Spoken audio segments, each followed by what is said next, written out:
नमस्ते नमस्कार, मी ओमकार पुजारी स्वागत करतो आपल्या मराठी यूट्यूब चॅनलवर ओमकार पुजारी व्लॉग्स। तर किती दिवसातून हा शब्द म्हणलोय, तर बरेच दिवस झाले, आपल्या पाठीमागचे 2 व्हिडिओ झाले तरी मी हा आपलं जी व्लॉगची सुरुवात आहे ती केली नव्हती।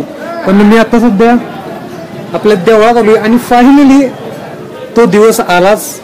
तर जकाबाई यात्रेचा ज्याची आपण सर्व वाट बघत होतो, तर आज 24 तारीख आहे, 24 जानेवारी 2024। तर आता देव लवकरच जकाबाईच्या दऱ्यात निघेल। 9 साडेनऊ ला पालखी, तो तुम्हाला दिसतोय रथ तयारच आहे, आता बाहेर काढायला लागलेत, मस्तपैकी सजवला तुम्हाला मी दाखवतो। तर असा हा व्ह्यू आहे एकंदरीत सकाळचा, छान अशी सुंदर सकाळ आहे आणि सगळे जर भक्तजन आहेत ती मंदिरात आपली हजेरी लावत आहेत आणि आपला तुमच्या भावाचा लूक असा आहे कुर्ता घालून। तर आज पूर्ण जे काय होईल जकाबाईच्या दऱ्यात, जकाबाईपर्यंत पोहोचेपर्यंत जे काय होईल तुम्हाला सगळे अपडेट मिळत राहणार आहे। हा मस्त ब्लॉग असणार आहे, सबस्क्राईब केलं नसेल तर करून टाका लवकरच। तर बघूया आज काय काय होते, खूप धमाल आणि मजा येणार आहे। यात्रा काय असते तुम्हाला मी आज दाखवतो, तर चला यात्रेला सुरुवात करू।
अँकरिंग करायचं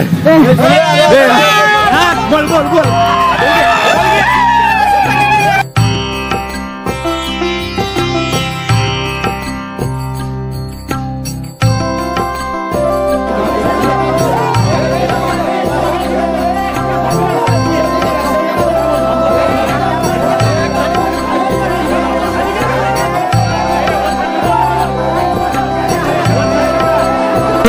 मित्रांनो, अशा तऱ्हेने घोडेपूरमध्ये देवाची पालखी पोहोचलेली आहे. आता जस्टच उतरली. आता इथे एक अर्धा तास पालखी थांबेल. इथे प्रसाद वाटतात. इथे देवाची पूजा होईल, दुपारती होईल. नंतर देव दहावडवाडीकडे प्रस्थान करेल. हो काय उठू.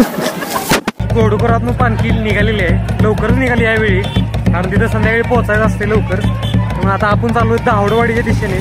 दहावडवाडी इथंच एक जवळच आहे. आता तिथं पालखी थांबेल, त्यानंतर आवटवाडी असेल.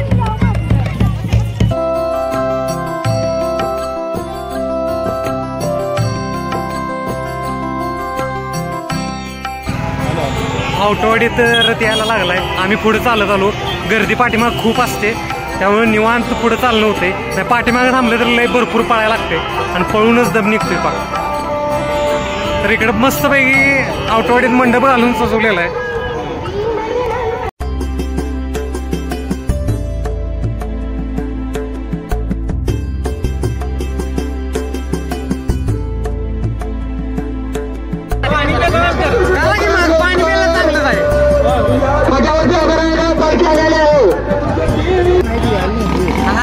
पुढं असते. तर मित्रांनो, इथं जी जागा असते तिथं पालखी बसवण्यासाठी केलेली असते बघा.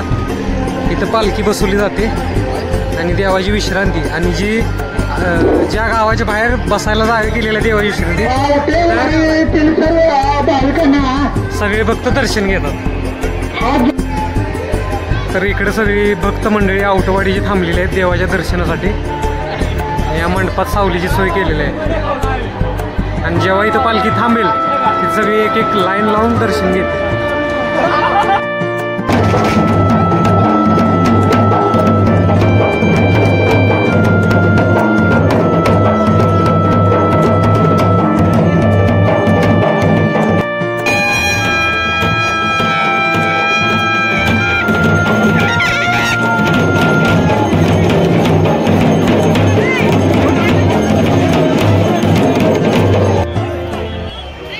अशा तऱ्हेने एक पोटाचा कोटा पूर्ण झालेला आहे.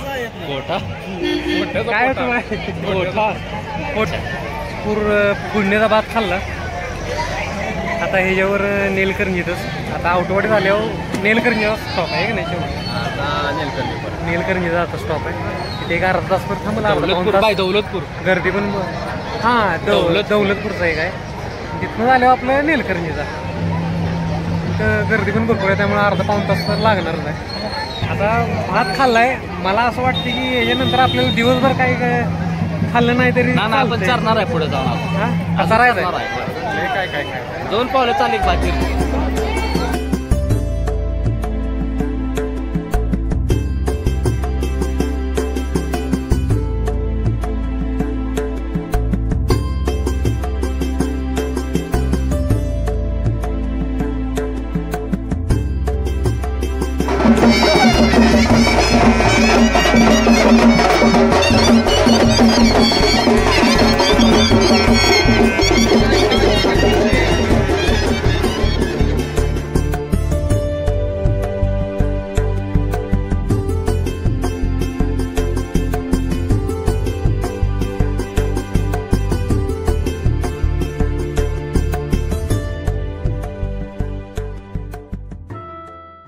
पोट भरून जेवण झालेलं आहे. म्हणजे कंटाळा आलता. ऊन पण इतकं कडक आहे, काय सुचत नव्हतं. जेवण झालं आणि आता इथं जरा पडायचं, कारण पालखी निघाला 4-4:30 तर वाजणार आहे. तोपर्यंत एक झोप काढायची, तो एनर्जी येते. एनर्जी आली की ब्लॉक करू. जेव्हा जेव्हा म्हणजे आम्ही नेलकरंजी तेव्हा तेव्हा आमचा बसायचा हाच अड्डा आहे. ही प्राथमिक शाळा. सावलीत शांत बसायला भारी वाटतं इथं. अशा तऱ्हेने झोप झालेली आहे. मस्त झोप लागली. आता तोंड धुवायचं. फ्रेश व्हायचं आणि एक यात्रेत चक्कर मारायची, काहीतरी खायचं प्यायचं. अजून पालखी निघायला टाइम आहे. तर या ठिकाणी असा रथ थांबवलेला असतोय आणि तिकडं त्या रोडला तिकडं मंदिर आहे, तिकडं पालखी उभी केलेली असते.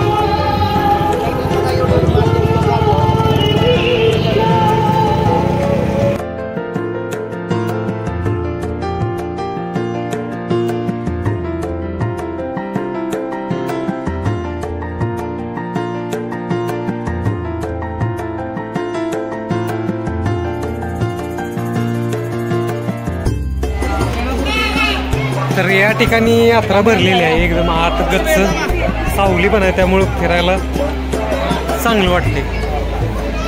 आणि इथं सगळी जी नीलकर्णीतली लोक आहेत ती डोक्यात साखर असेल, लाडू असेल, पेढे असेल ते पाठीतनं देवाला नैवेद्य दाखवतात आणि नंतर इथं लोकांमध्ये वाटतात. आणि इथं या नीलकर्णी गावात म्हणजे प्रत्येक घरात प्रत्येकानं जेवायची सोय केलेली आहे. आणि जी खरसुंडीची लोक आहेत, मानकर आहेत, त्यांना बसायची निवाऱ्याची सोय करून ठेवलेली आहे. त्यामुळे इथं कसलाही प्रॉब्लेम होत नाही खाण्याचा पिण्याला. एकदम निवांत आपण बसू शकतोय असं इथं वातावरण तयार केलेलं आहे.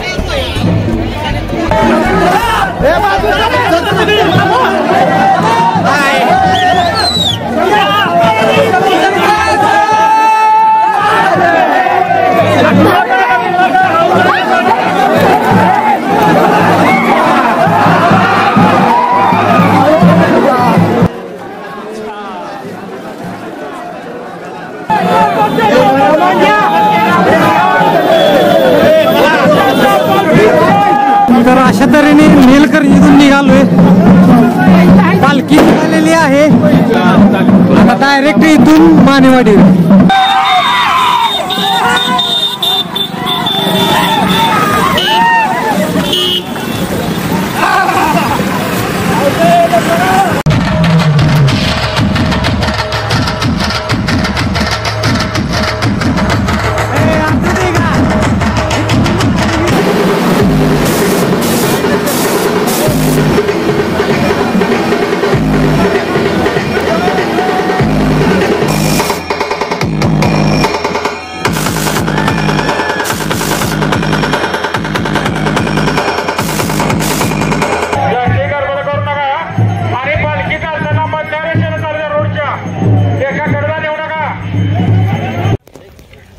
तर मित्रांनो मानेवाडीमध्ये पोचलेलो आहे.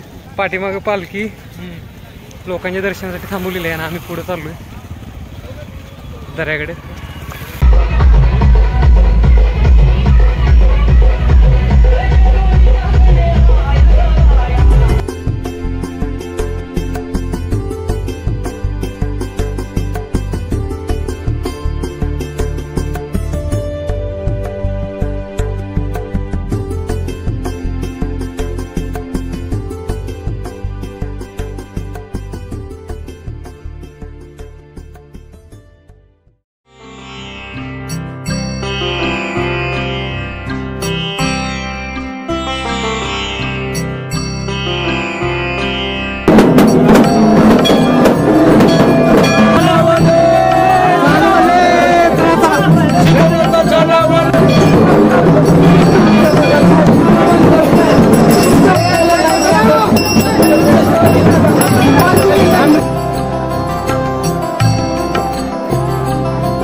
अशा तऱ्हेने दर्शन झालेलं आहे आणि देवाच्या कृपेने व्हिडिओ करायला मिळाला.